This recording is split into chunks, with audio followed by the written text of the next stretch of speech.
The very finest of the Pancha Raksha painting examples that we have currently resides at the Museum of Fine Arts in Boston, Massachusetts, in the United States. This is it's a 15th century painting, probably mid 15th century. It's hard to be specific with styles, especially if there are no inscriptions, and I don't believe there are any inscriptions on the front of this composition, and I am unfamiliar with the reverse, so I don't know if there's anything written on the back. But this painting is really quite wonderful because it has a very large central figure at the front, Mahapratisara. In this case, she's white in color, 4 faces and 8 arms, seated in Vajra posture. The other 4 Pancha Raksha are surrounding her in a square enclosure, and outside of that is a register, top, sides, and bottom. So what's really fascinating about this painting, aside from just the wonder of the large central figure, the clarity, really the quality of it is amazing, but also the preservation is really tremendous. It's not always that you can find paintings in such a near perfect condition.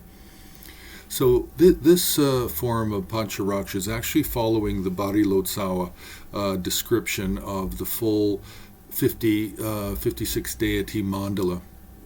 This painting itself is not a mandala. It is a presentation of all of the deities that would be found in the mandala. These deities are basically stacked up in a rectangular flat composition. At the very top, we even have the 5 symbolic Buddhas, Vairochana, Amitabha, Akshobhya, Ratnasambhavana, Mogasiddhi. They're at the very top center. Now, within the mandala of this 56 deity Pancha Raksha, you actually have the 5 protector goddesses themselves. But then you have the guardians of the 10 directions, or the gods of the 10 directions, and these are actually the really the quite famous Indian gods, and they're located in the register at the bottom, but not the very bottom, the register just up from the bottom register, and they're all riding animal mounts or zombies or mythical creatures like a makara, like a water monster.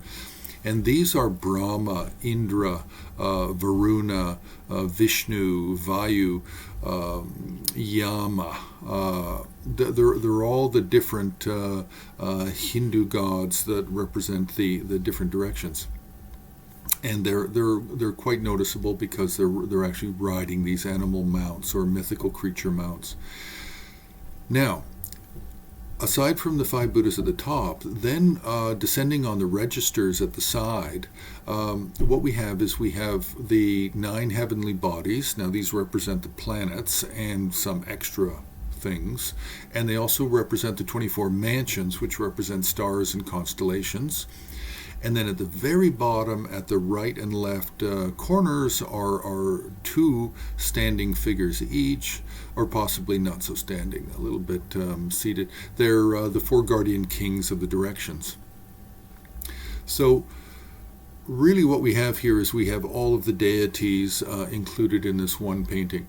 Now, there is a slight anomaly. If you look at the center of the composition, on the viewer's left-hand side of the central figure, then we actually have a white figure of a 3-faced, 8-armed Ushnisha Vijaya. This is a goddess of long life. And then on the other side, the viewer's right-hand side, we actually have white Tara. These don't belong.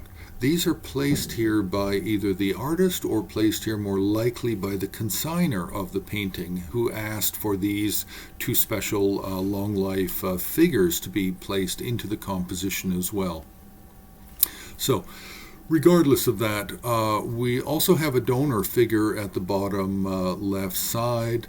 Appears to be a layperson seated in front of a shrine, and then for the sake of auspiciousness, on the other side of the shrine is a yellow jambala for wealth. So you have here a deity and a painting that also includes some long life elements and some wealth elements, just to cover all the bases for the practitioner, the consigner of the painting.